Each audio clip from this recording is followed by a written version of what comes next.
Hello Americans channel. This video is made by free videos from Storyblocks, and these images and video we use just for explanation, and it's free use also. A routine drive home from work turned into a whirlwind of emotional discoveries for this local resident. And it all started when he found a mysterious tracking device underneath his wife's car. The round spherical machine had to have been placed there by someone, but by whom? It was a question that plagued his mind. But when he found out, he was left speechless. Man finds tracker under wife's car, then he finds out who placed it there. The hum of his car's engine always gave Jack a familiar, almost comforting feeling. He loved driving that thing. But today, that feeling of comfort was weirdly disturbed during his ride home. Jack always took the same route home. But this time, during his commute, multiple drivers who passed him were signaling toward Jack's car, indicating that something was wrong with it. Jack did not notice a change in the car's driving. It ran smooth as butter, just like it always did. But those people did not signal for no good reason. Jack's eyes flicked over the dashboard, scanning for any sign of trouble, but all the lights were normal. Unfortunately, he could not pull over to check since the highway he drove on had no extra empty lane.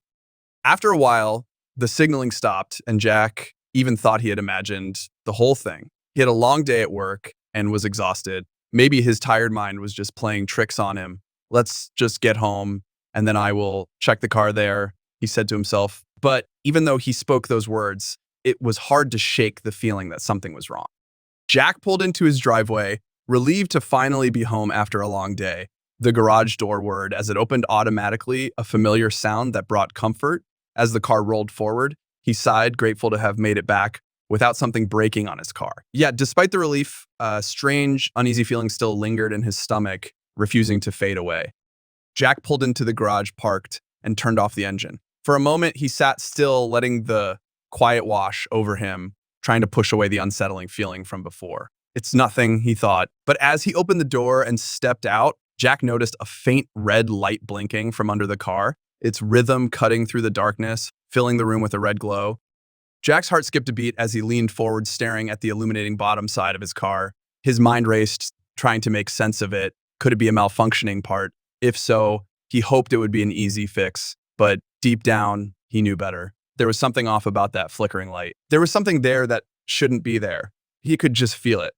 Jack crouched down and carefully peered under the car, and when he did, he instantly spotted something unusual. Attached to the underside, barely visible, was a small, round device, no larger than a matchbox. Its blinking red LED light pulsed steadily, casting a faint glow on the garage floor. Jack's breath caught in his throat. "This definitely is not part of my car," he said aloud.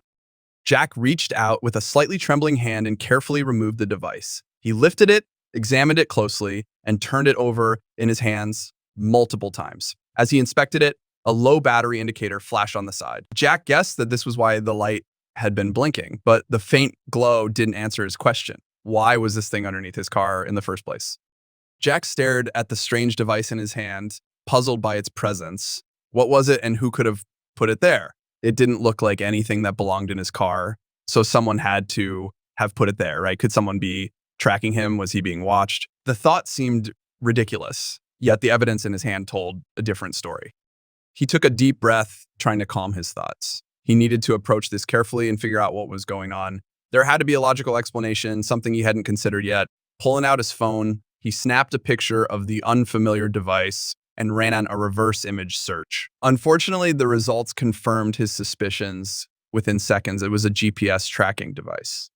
As he stared at the small tracking device, panic surged through Jack's mind. Who would do something like this? The thought sent chills down his spine. As a fearful feeling grew, his first instinct was to call the police, but he hesitated.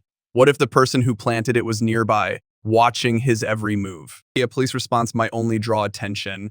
Maybe he needed a more discreet approach. He brought the tracker inside and gently set it on the kitchen table. For a long while, he stood there, just staring at it. It was such a small, ordinary-looking device, so plain and unremarkable. Yet, despite its modest appearance, it held an unsettling power over him right now. Jack didn't like it. He feared for his safety in his own home, let alone his wife's. To keep her from worrying, Jack chose not to tell his wife about the tracker when she got home from work. He was going to solve this on his own, but to do so, he needed time. So the next morning, Jack decided to call in sick. He knew he couldn't focus on work with everything else on his mind, so he took the day off to figure things out. Determined to get answers, Jack headed to a local electronics store with the tracker in hand, hoping the technicians there could shed some light on its purpose and how it worked. The store technician, a man in his mid-50s with salt and pepper hair and a cautious, skeptical expression, examined the device closely. He turned it over a few times, checking it from different angles. And after a few minutes, he nodded. Yeah, this is definitely a GPS tracker. He confirmed it's a pretty basic model, nothing too sophisticated. Most likely there's a SIM card inside to transmit location data. This is what Jack already thought, so he asked the next important question in his mind. Can you tell me where the signal's origin is coming from? Jack looked at the gray man with hopeful eyes. The technician wanted to give Jack a pleasing answer, but also stated that these things were often hard to crack. We can't figure out anything by looking at it from the outside, and I'm afraid that looking inside won't tell us much else as well, but I will give it a try. The technician grabbed some fine tools and started unscrewing the device carefully. Jack was glad that the technician was willing to help. He did not understand the technology, nor did he want to be alone with it in his house when this thing opened up. He still worried that people were watching him, and he was far more vulnerable if he was alone at his house. With the screws all unfastened, the device was slowly flipped open. The two halves of the tracking device now lay flat on the table. Inside, they instantly found the SIM card the technician had referred to. There was also a tiny circuit board that led directly to the red blinking light Jack had seen before. The battery was now dead, so that calmed him a bit, but still, he wanted to find out who was doing this to him. Besides the SIM card number, there were no obvious markings on the card, and when typing that number into the computer, they also couldn't find anything. The shop owner apologized, stating that this was as far as he could help.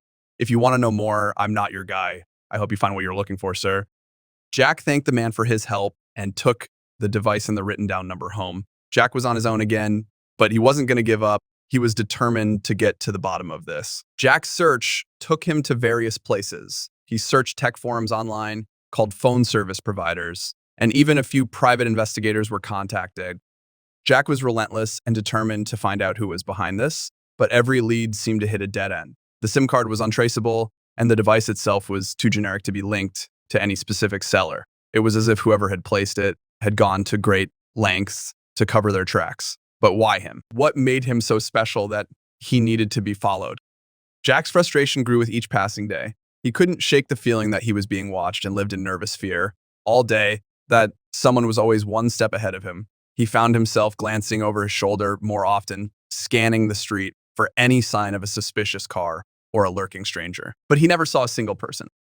And then just when he was about to give up, he caught a break. One of the private investigators got back to him. The investigator managed to trace the SIM card to a burner phone somehow. And that particular phone had been used to access a specific location in town, a small, unassuming office building on the outskirts of the city.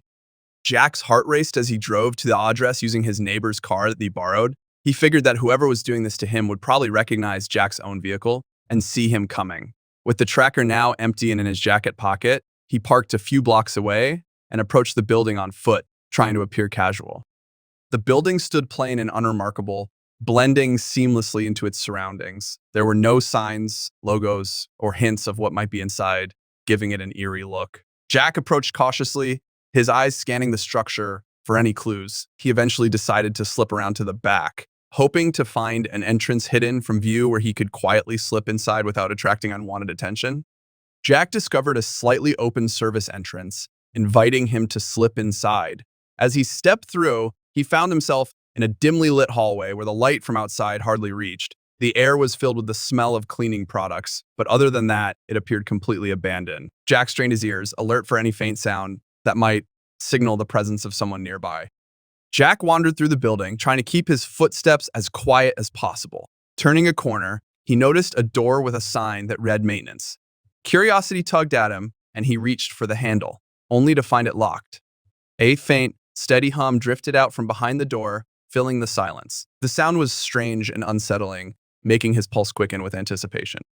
Jack hesitated, stepping back as he tried to figure out his next move. Should he attempt to kick in the door, or would it be wiser to call the police and let them handle the situation? He was still debating his options when, without warning, the door creaked open. Jack's heart skipped a beat as a man unexpectedly stepped out, catching him off guard. The man had a tall and lean stature and a sharply angled face that looked almost looming. His expression was stern, and what made it even worse was that he did not speak a single word at the beginning. He just stared. Jack froze in place, also not knowing what to say, which made the entire encounter way more uncomfortable. Eventually, the tall man broke the silence and spoke to Jack. His voice was even scarier than his muteness. "Can I help you?" The man said calmly and collectively. He took another step forward and was now fully removed from the maintenance room, with the individual now within arm's length of Jack. He felt like he had fallen into a trap. Jack was trying to spy and find information without being seen, but he knew that running away was impossible now. So he simply chose to speak the truth and hope this man was harmless. Jack swallowed, trying to keep his voice steady. "I'm looking for the person who placed a tracker on my car," he said, "and I think you know who that is." The man's face remained expressionless, but Jack caught a brief flicker of recognition in his eyes when he mentioned the tracking device. Without raising his voice, the man spoke calmly yet firmly. "You shouldn't be here. You have no idea what you're getting yourself into," said, as if Jack was about to cross a line he couldn't return from. Jack felt a surge of anger. "Someone is spying on me, and I want to know why. Now, are you going to tell me, or should I call the police?" Jack's outburst was a final desperate and brave attempt to get some answers, but it could also land him in a world of trouble since he did not know this man and was unaware of what he was capable of. For a brief moment, it looked like the man was going to argue with Jack. His eyes narrowed and his posture stiffened as if he was ready to stand his ground. But then, as if deciding it wasn't worth the trouble, he let out a deep sigh. With a reluctant wave of his hand, he stepped aside, silently inviting Jack to follow him inside without saying another word. The room was cramped and cluttered, with cables snaking across the floor and shelves stacked high with electronic equipment. Monitors flickered and showed various images and data streams, but Jack's attention was immediately captured by only one of those screens. It displayed a live video feed of his car parked just outside his house, suddenly making him feel very unsafe. "Why?" Jack demanded, his voice growing louder, cracking with fear and frustration. "Why are you watching me? What do you want?" His eyes darted around the room, searching for answers that weren't there. Jack's panic surged, making it hard to breathe. But he would not have to wait long for answers this time, because the tall man was ready to provide them. The man slowly turned around to face him, his eyes giving nothing away. There was a calmness in his voice, just like before. "It's not about you," he said, his tone firm yet gentle, as if trying to make things clear without causing pain. "It's about her. It has always been about her. You know of who I speak," the man said. Jack felt a sudden chill creep down his spine, his mind reeling from the shock. He could hardly believe what he was hearing. "Her," he said, his voice barely above a whisper. "You mean my wife?" The man in front of him gave a slow, deliberate nod. "Yes," he confirmed. "But I need to make one thing clear. I'm not the one who placed the tracker. She did." Jack stared at him, completely taken aback. He blinked a few times, trying to make sense of what he had just heard. "Wait, what are you talking about?" he asked. "That doesn't make any sense at all. Why on earth would she put a tracker on her own car?" The thought seemed absurd, and Jack couldn't wrap his head around it. The man hesitated, as if debating how much he could safely tell Jack. "Your wife is a remarkable woman, Mr. Brown," he finally said. "She's been in contact with us for almost a year. She placed the tracker there so we could keep an eye on her for her safety and yours." When Jack heard the man speak his last name, he got his full attention. Jack was intrigued and confused at the same time. He wanted to know more, but also was starting to realize that he apparently did not know the woman he had married. "What do you mean? Why did she do that?" The man then said that he worked for the FBI and that the person who sold Jack and his wife the car was actually a known criminal in hiding. The salesman used to be a prominent figure in the underworld dealing in large drug amounts. And a year ago, he found a new way of setting up an enterprise. He disguised himself as a car dealer and hid hundreds of pounds of his contraband inside every vehicle he sold, making his drugs cross state lines unseen and unnoticed by authorities. But Jack's wife luckily found out quickly. She found the hidden pouches underneath the floorboard by accident the very next day and called the police, who contacted us. Normally, within a week, the car owners' homes would be broken into by local dealers related to the car salesman. From there, the drugs would be taken and sold in the area. But the FBI, in cooperation with your wife, already took everything from the car, so there wasn't anything to steal. Jack thought back to that day a year ago. He remembered their house being broken into. The police were present, but nothing was taken, which was weird. But it all made sense now. So my wife knew the entire time. The FBI agent nodded and said Jack should be proud of his wife. She's been very cooperative, and with her information, just as the information provided by other victims, they were able to find almost every part of the organization. At this point, the raid is tomorrow. Come here with your wife and watch it with us on camera. Jack and his wife, Alice, arrived at the office building the next day, as promised. This time, there were far more people walking around and watching monitors. Jack was welcomed, and the officer figured his wife had told him everything. Jack nodded, stating that he was very proud of her. She was very brave, and he understood why she had to keep it a secret. Jack kissed Alice and hugged her. But from now on, no more secrets, even if it is for our own safety, he said. Alice nodded, and the couple watched the monitors as the tall FBI agent gave orders to start the mission through a walkie-talkie. Officers stormed into multiple buildings, arresting everyone in one quick swoop. And then it was over.